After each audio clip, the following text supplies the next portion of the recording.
Kevin was saying that, that your message has been the opportunity to play, the message that you're giving the guys. How challenging is it to deliver that considering where you guys are in this series? Well, we don't like where we're at, but we do have an opportunity to do something that's never been done. And that's something that we're going to embrace.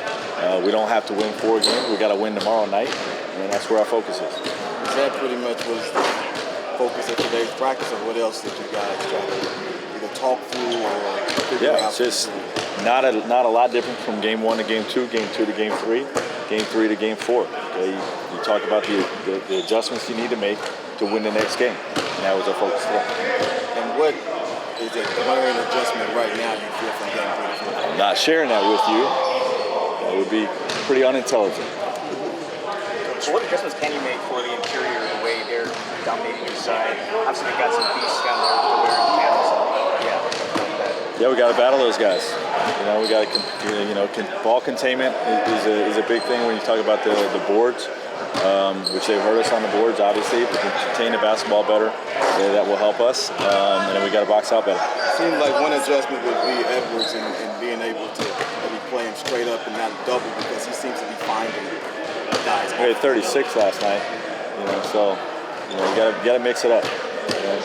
Sometimes double, sometimes stay home, sometimes be early to help. And you just got to try to keep them all balanced as you can. What was Grayson able to do today?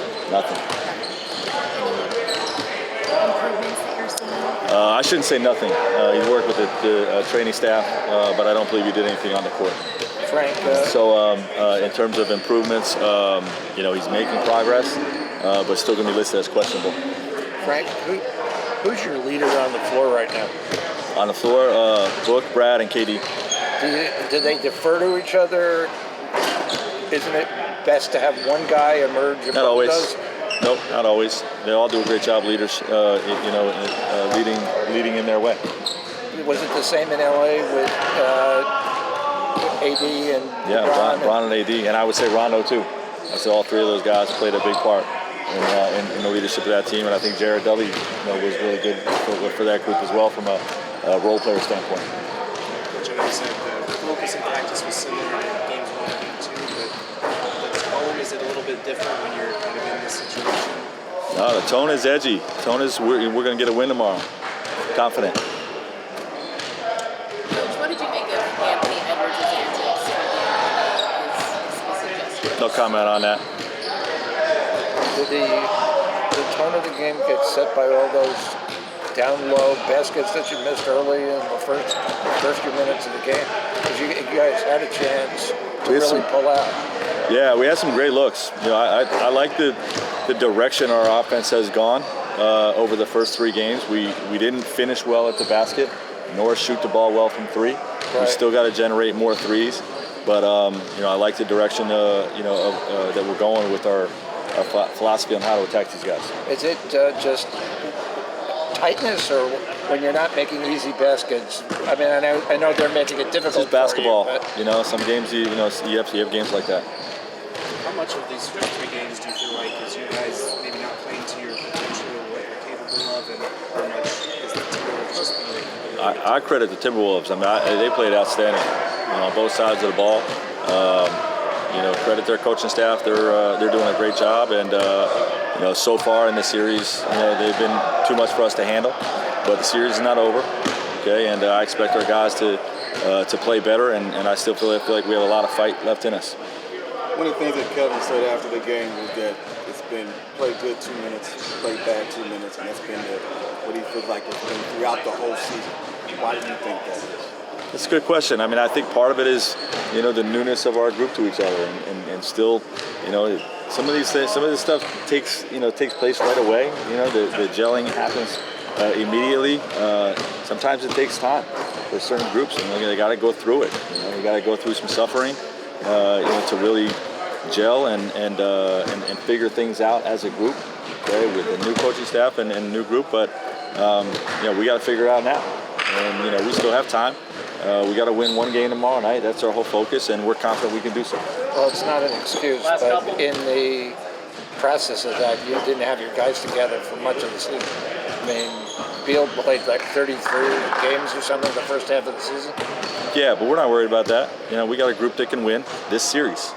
You know, and we're remaining confident in that. I know you went to Josh for Smart because you kind of needed one there. You went deeper into your bench. Is that something you look at again for Game 4? Or? Yeah, we'll look at everybody. You know, and see which guys' skill sets fit the needs of the game. Yep. Yeah. Yep. Kind of heard your sound after the game. You were saying that playing in spurts, like we play good for a couple minutes, we play bad a couple minutes. That's been going on all season. Why do you think that has been the case? I don't know. I wish I had a better answer for you.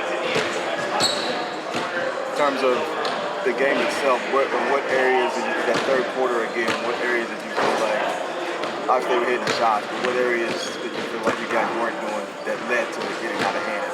All of them. When things start to spiral like that, in terms of getting everybody on the same page and trying to throw a counterpunch type of thing, is that the inability to do that, is that just because of maybe lack of familiarity with this group? Just didn't do it. Just didn't execute it. We could just be better at it. What was the focus today at practice? Getting everyone together and respond? Just offense and defense. Understanding we got an opportunity to play again tomorrow. When you guys are in a hole like this, how do you guys stay strong mentally to stay motivated for this next game? Just do it. Just stay strong. Just mentally stay strong. No formula. Just go out there. Just have that mentality to keep fighting. Are guys on kind of the same page, same wavelength about that? Looking at Anthony and the way he's been playing in this series, particularly last night, how much of a growth has he made from, say, just 2 years ago to right now? He's a phenomenal player. Incredible player. He's playing well for him. And what did you make of Anthony's antics at the end of the game? You win the game, do whatever you want. Look at just good. Katie, among you guys, who's the leader out there right now? The coach is the leader. Nobody on the floor? You don't have a floor leader? We all speak up and talk, but the leader's the coach.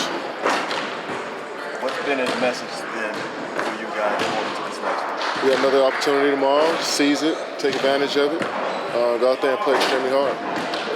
When you're in an 0-3 hole like this, how would you kind of describe the tone of practice like today? Guys just listening like we always do at practice and trying to get better.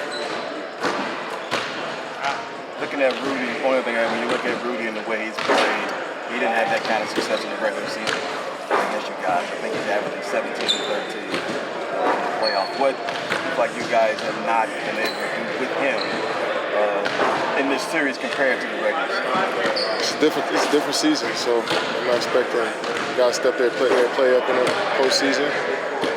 He's getting a lot of opportunities to score easy baskets at the rim and taking advantage of it. What's it been like for you to finally get your offense going and be a factor in terms of generating some threes? Yeah, it's, opportunities are coming my way and trying to get it going early on. But when you come into the playoffs, you need everybody. It's a collective group. You can't do the same old stuff like you did in a regular season.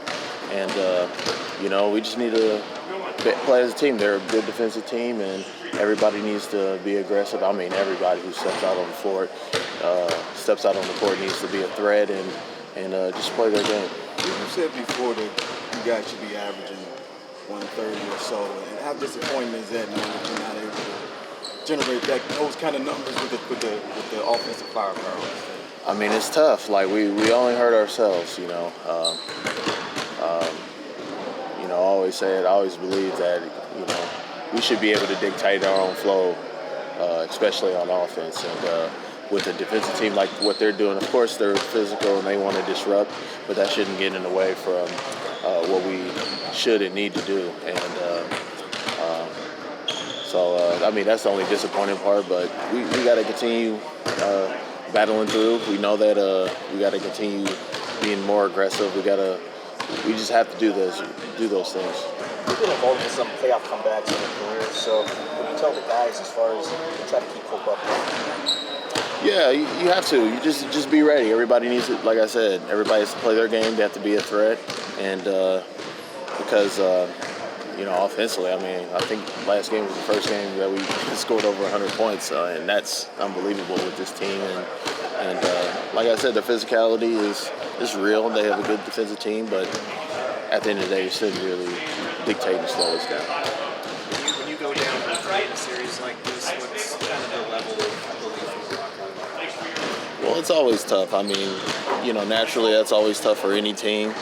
But if you want to pick any team to make a comeback, it would have to be us. Because with the firepower we have, when chemistry is going right, and when things are going right, then we're a pretty deadly team. We just haven't had that chance to do so. To your point, I was talking about how you guys have played well in spurts, but when you have those stretches where things kind of fall apart, like in those third quarters, what are you seeing in terms of guys coming together or communication, or what can we do to kind of stem the tide in these instances? We just got to do more. Like I said, their physicality, because those guys are, they're young, they're all over the place, they're getting offensive rebounds, they're getting transition points, they're scoring in different ways, and some of it's predicated off their defense. And for us, it's not let that get in the way. And we did have a lot of stretches where, we were down 15 and we cut it down to 5, and in short spurts. So it's a game full of runs. We got to make the most runs, and we got to have a crazy sense of urgency for tomorrow. How do you balance that sense of urgency and desperation with staying sharp and playing clean? Yeah, for sure. Like I said, things haven't been going our way. Offensively, I would like to see us be like a major force. We haven't done that yet, and I think that's where it starts. And so once we do that early on, dictate flow of the game, because the start of our games are, it just hasn't been as sharp and as crisp as we wanted to. Eric, what did you make of Anthony's end of the game antics, the gestures at center court? I don't pay that no mind. Eric, would you say that this team has found a true identity this season? And if so, what would you say that it is? Like I said, it's been an up and down year. We have a lot of up and down. Sometimes when offensively, defensively, it's been just up and down the roller coaster. Sometimes we've found our will to propel a lot of things, but like I said, at this point, our identity is use what we have personnel-wise, and we got to score the ball. Like, we haven't been doing that. We need to do that, and we'll live on to see what the results from that.